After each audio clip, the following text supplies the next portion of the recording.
Hey, welcome to this week's Table Talk podcast. It's Kaleb. I'm here with David. We are recording on a Thursday morning this week, and it is really cold. Really cold. It is. 20, it said like 24 on my way in, so awfully cold. Yeah, it is chilly outside. The weather is bipolar, but that's okay. Yep. How's it up for a little snow, but we didn't get any. Yeah. Has its ups and downs. So, but it's been a good week. Yeah. And we're in the middle of this series. We are the church, talking about what is West Towne? What do we want at West Towne? Like, what is our goals? What is our vision? What is our mission? You kicked that off 2 weeks ago. Yep. Talking about navigating Knoxville towards holiness in Jesus, and then I preached on Sunday, and I preached on our values. We've spent a year on this stuff, trying to figure out what is West Towne, and would you mind? Because when we say values, we want to make sure that we're clear on what we mean by that. Yeah. Would you mind explaining that? Sure. Yeah. So like if mission is what people hear, so let's imagine like you're just coming into the church for the first time, and your entry point doesn't have to be Sunday morning. It could be a small group. It could be pickleball. It could be children's ministry, whatever it is. Like you're just coming into contact with our community for the first time. Mission is the thing that we want you to hear. So we want you to hear over and over, we're navigating Knoxville towards wholeness in Jesus. We want you to hear that. We want that to become a part of your lingo, your language, your vocabulary. Like this is what matters to us. We want it to matter to you. We want you to hear it. Values are what we want you to feel. So let's say that somebody named Tom comes into West Towne, like starts interacting with our community, and someone is very kind to him and they offer to take him out to lunch. Well, he may have felt someone living generously. He may not have known that that's what we were a value of ours, but someone was generous with him. Now later on, if we teach on this and we go, hey, one of our values is living generously, he goes, oh, I felt that. That's what that was. Same thing. If someone comes in and we are spending a lot of time talking about, hey, we want to seek the kingdom first. And so we're going to make decisions and we're going to live in a way that isn't about the kingdom of the world or our own little kingdoms, but we're going to seek first the kingdom of God. And say they observe us like teaching or saying or standing on things that seems a little weird. I mean, I like that, but I don't quite know what it is. Well, then you preach and say, hey, we're going to be kingdom postured. Like we're going to face toward the kingdom in all things. Tom may go, that's what that was. I get it. I understand. So admission is what people hear. Values is what they feel. And so we want people to feel that we're a church that lives generously. We want them to feel that we're a church that's kingdom postured. We want them to feel that we're a church that seeks to inspire others, not scare others. And we want them to feel that we're a church that cultivates refuge. We're a place where they can come and belong before they believe. And that we're going to be a place where they can figure this out, where they can walk toward Jesus with us no matter the starting point. So value to will feel. Yeah, that's good. And we spent a lot of time on these, and we prayed about them, and it's stuff that we think we are good at. And I think it's things that not only is it what we want to happen, but what we think was naturally happening, and in the gifts that God has given us. And I think these four values are a part of our DNA, but also something that we like I said on Sunday is scriptural, and things that we have felt like God is calling us to do as a church. Our first one is kingdom postured, and a little bit of I think a lot of people would get that, and especially if you've been a church a long time, you would get that, and you would get the idea of what that means. But maybe someone's listening and that's not really they're not really in, like, maybe they hear that and they go, what does that even mean? Would you mind explaining? Yeah, I mean, all of us kind of have a posture to where we show up. So if you put your fists up, like you're in a posture to fight. If your hands are open, you're in a posture to receive. If you're holding things away, like your posture is like, stay away from me, don't get close. We may not always physically act that out. I think all of us show up in like a emotional and mental or just like kind of demeanor posture toward other people. And what we want to do is we want to be people who are postured in a way. The way we show up is that we are facing the kingdom. And so that may mean at times that our hands are open to receive. It may mean at times that our hands are actually reaching out to give or to help. We want to look at how Jesus has called us to be, and we want to position ourselves in that way. So Jesus calls us to love and forgive, to serve and to wash feet and to break bread and to be with each other. Like that's the posture that we want to show up in. The language is really about like, how are we showing up every day?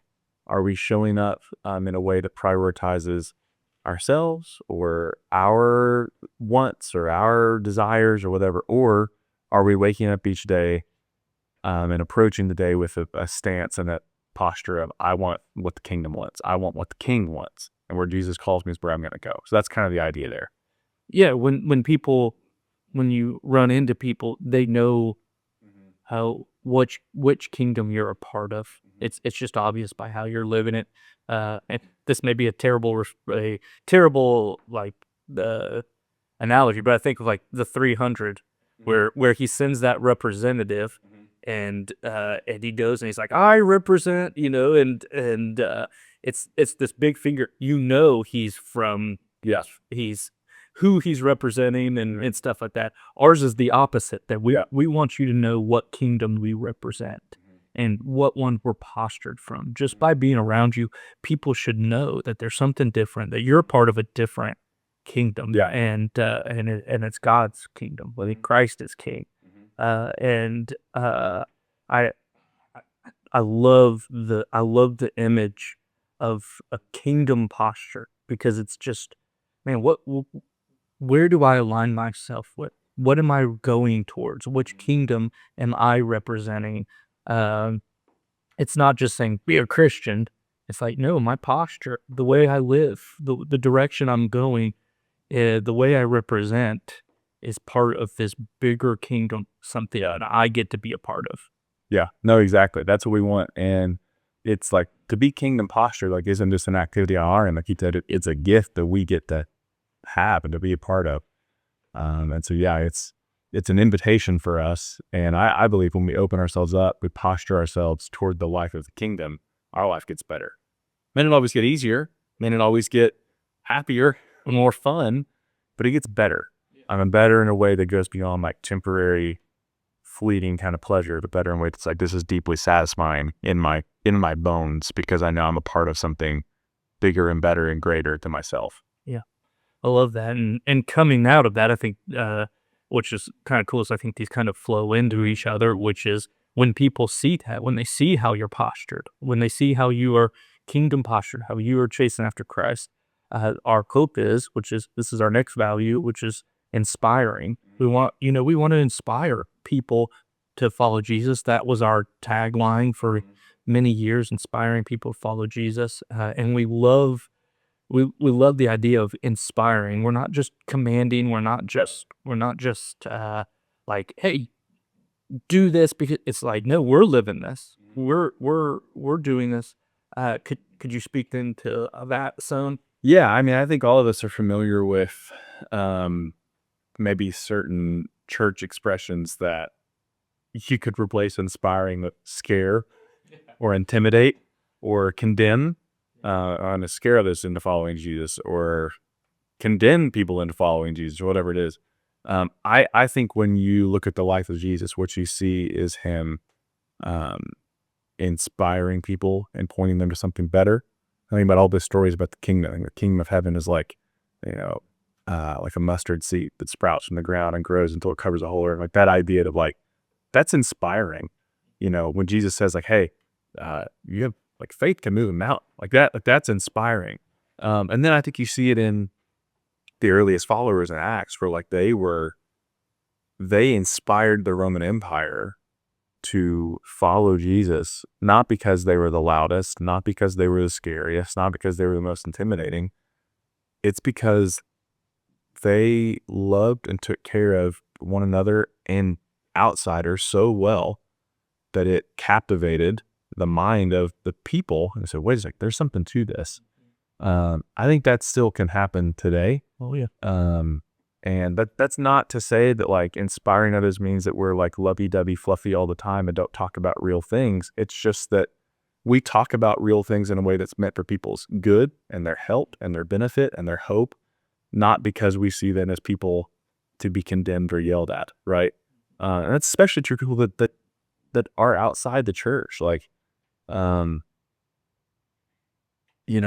people that don't have a relationship with Jesus or aren't engaged with the church, like, they need to be inspired. They need to see something better, because what they're seeing in the world isn't inspiring. It's not good. We have a chance as the church to be a different type of people, a different type of place. And so when we kind of lay down the responsibility to inspire, pick up other maybe more harmful things, I think we miss what Jesus has called us to. Yeah. And different people, I would say different people are inspired by different, Yeah, in different ways. absolutely. Some people are going to need to be inspired by stories or by seeing other people's lives drastically change.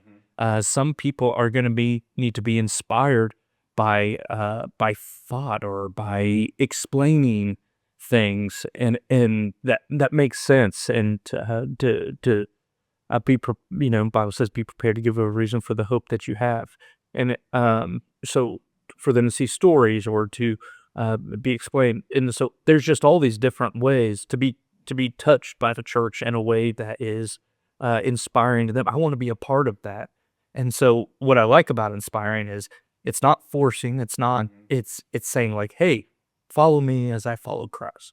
Paul says that, right? Follow me as I followed Christ. Paul wasn't saying I'm perfect. Right. I want people to be inspired by, and I said this on Sunday, by Brittany and my marriage, not because our marriage is perfect by any means. And Brittany was like so fast to say it's not. But like, because she knows it's like there are really good parts of our marriage and things that are really healthy, but then there are things that are really hard and that we've had to fight through and stuff like that. But what I want people to be able to do is be inspired by the stuff that God has done. It's not us. It's not me doing the work. It's not me. I can only do it by the grace of God. Yeah. And I'm inspired by Him, and you can be inspired by how we live and how the difference that we make in this community, and others can be inspired by that. It's not taking the glory for ourselves. It's only by us saying, man, we're here by the grace of God. And the good things I do is because of I'm inspired by Christ and how He lived. We can live inspired, and we can inspire others because Christ inspired us first. Absolutely. Yeah, that's the hope. And I'm glad that we've named that as a value, because I think, you're right. People are inspired in different ways. And so, like, not every venue or not every area or not every event that we do is going to inspire everyone the exact same way. Yeah. And that's why it's important to be involved in more than just a Sunday morning, or be involved in more than just one thing, because I think the prayer and the hope is that we have different areas and different venues where God can form us from a bunch of different angles. And so, yeah, get involved. Don't just stay in one place. Get involved. Yeah, that's good. We talk about living generously and being generous as a church as a whole, and I think the temptation for a lot of people when they hear that may be to be like, man, they're just wanting us to give more money or something like that. And I know that's not the goal. I know when we've talked about it, it's like, it's not just living generously with finances. That is a part of it. We should be living, Scripture's clear, we should be living generously and things like that. But it's a mindset more than a financial thing. It's like, and is that what you would say? Oh yeah, for sure. I mean, generosity isn't legalism. And Paul explicitly condemns that. He's like, you don't need to give under compulsion or out of guilt. You mentioned that scripture, son, that God loves a cheerful giver. We give what we feel called to in our heart. And I believe that, like, this is just me speaking. So this is just between you and me. Nobody else listening. I do think that we can make tithing a legalistic requirement. Where I personally believe the New Testament Christians are not bound to the Old Testament law of tithing. If we're getting into some really weird stuff here, I don't believe we're bound to that. I actually believe we're called beyond that. We're called to radical generosity. We're not called to a bare minimum or a standard. We're called to radical generosity. And to me, tithing in the Old Testament, when you're talking about generosity there, wasn't just money. It was, and not they had money in the way we think about it, but it was grain, it was wine, it was different things. And that money was distributed both to the temple to take care of the priests and to serve the poor, essentially was what that was used for, those resources. The heart of that, I think, still applies for us today. Was like we're to give, whether it's financial or whether it's our resources, our possessions, our scraps, whatever we have to give, our time, our attention. Like we're called to generosity in all of those areas. So to me, I actually think we do a disservice to the value of generosity when we only talk about money. Does that make sense? Yeah. Or we only talk about tithing. Yeah. It's like, well, what was the point of that? The point was to give to God what is his, to trust that he can do something with it. But it should come out of a place of generosity, not out of guilt or shame or, compulsion. And so to me, it's like, I think the idea of, am I giving God what is his? Am I going even beyond what I feel like a standard is? And going above and beyond that, because I trust that not only will God make way more of it than I can, but that God is, not in a prosperity gospel way, but God is going to bless me through that generosity. Does that make sense? Yeah. So that's what I think I think we dilute the conversation. We only talk about money. It's a part of it. It's so much more. Yeah. And I talked about it on Sunday is like, man, we want to live generous with our time, with our thoughts. We want to live generously with the use of our time and how we slow down to help people with our words. We want to live generously. Like we want to be a people that are kind with our words, that we are generous with compliments and all of these things. And I feel like it goes well beyond just generosity with money. And I think if you feel like God has called you to tithe, I think you should do that. And then you should, like you said, but that shouldn't be your baseline. And it shouldn't be like, well, this is just all I do. It's like, I do it because God will be mad if here's my dues, right? Here's my dues. Yep, I can check that off the list. It should be given joyfully and even living generously beyond that in all other aspects of our lives. I'm way less concerned about if someone's giving their 10% than if they see somebody that can't pay for something at the store and they help them with that. Sure, absolutely. Like that is living generously and going, hey, God just wanted me to do this for you. Right. And that right there is living generously for God. And I talked about this on Sunday when it talks about, your God will bless you for helping out and those type of things. I think it goes beyond God's going to bless you financially. That's right. That's way further down my list, which is God will bless what you've given, the seed that you've implanted with that finances. And because I want God's kingdom to grow, because I want his kingdom to be stronger, and because I want to support his ministry here on earth. Yeah. I want to give generously, knowing that God's going to do better with that money than I'm going to do with it. Right. Absolutely. He's going to take that and bear fruit that I could never bear fruit on my own.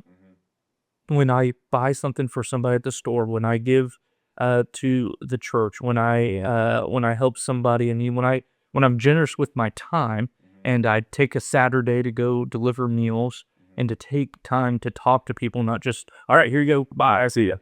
Yeah, when I'm generous with that time, God's going to use that time way better than what I could. And he's going to bear fruit in a way that I could never imagine. Yeah, absolutely. And so, I mean, I could talk about that for a long time. And I do think like we have a tendency to idolize money inside and outside of church. Yeah. to be perfectly honest, God doesn't need our money. God can do what God wants without it. It's an invitation for us to partner with him and to trust him with it, to do more than we could. That's a podcast for another day. But yeah, I think generosity is so much more than just money. It's a part of it. It's a big part of it. Yeah. It's not the only part of it. Yeah. And the last one we talked about is creating a refuge, creating refuge spaces that people can feel safe in. When you think of a refuge, and when I think of it in the Bible, I think of David.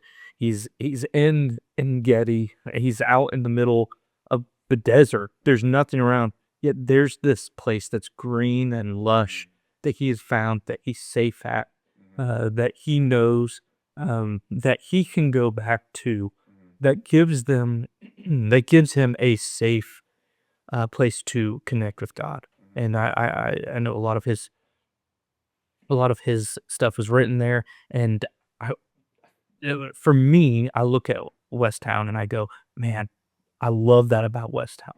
This is a place that people can come and experience God, and it's a place that's loving and kind. And even when the rest of the world feels like dry and desolate, you can come here and it's going to be lush with God. Yeah, that's the hope, is that this is a place where people can encounter God, and not only a place, but a people with whom people can encounter God, and feel safe to do so. And I don't mean safe in the sense of like, we never push anybody, or we never, it's safe in the sense of like, you can show up as you are. We're going to welcome you as you are. And we're going to introduce you to Jesus, who's going to grow you and change you and shift you and shape you into his disciple, because we believe that's what's best for you. What I love about Jesus is, for the sinners, there was no safer person on the planet.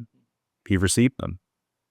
He ate with them. He dined with them. He talked with them. He laughed with them. And thank goodness, because that's me. Yeah. And so we want to emulate that. I think Jesus, how else does Matthew go from a tax collector to a follower? How else does Zacchaeus go from a swindler and a thief to, I'm going to give back what I stole and more? How else do any of these folks who were mired in muck and brokenness, like, how did their lives change? Well, the same way our lives change. We found safety and refuge in Jesus. And he called us and he said, come follow me, and I'm going to show you what a real life looks like. And so we just want to be that kind of place for the people, and that kind of people for others. And so we want people to feel that safety and that refuge and that welcome with us, because we believe Jesus has already given it to us. And honestly, it's Jesus's to give. So he's offered it to them too. We're just spreading the message. Yeah. And I love that you said that. I love that you said that it's not just because we believe what the Bible says is true. We are going to try to navigate you towards Christ, and that's probably going to bring up some hard conversations between you and God. It may bring hard conversations with us and all of those type of things, but we are going to try to navigate, and I want people to navigate me. Right. Christ. Yeah. But I want this to be a safe place for people to come and feel loved, cared about, heard, and then a place where they can challenge, and we can also challenge them.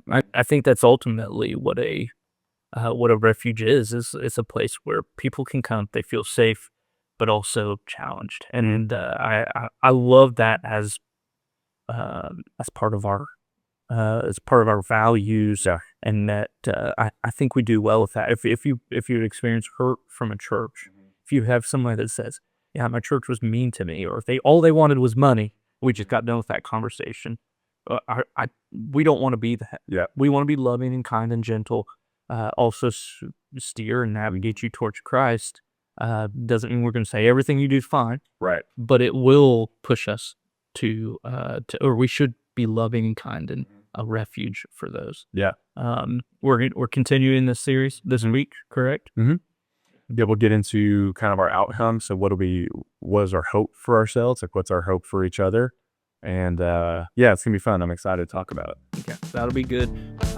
It's good to be back and good to do this, even though it's Thursday, a little bit later in the week. Yeah. And, thank you guys for being patient and joining us. Yeah, it's been good. We'll see you guys next week on the Table Talk podcast. Have a great weekend.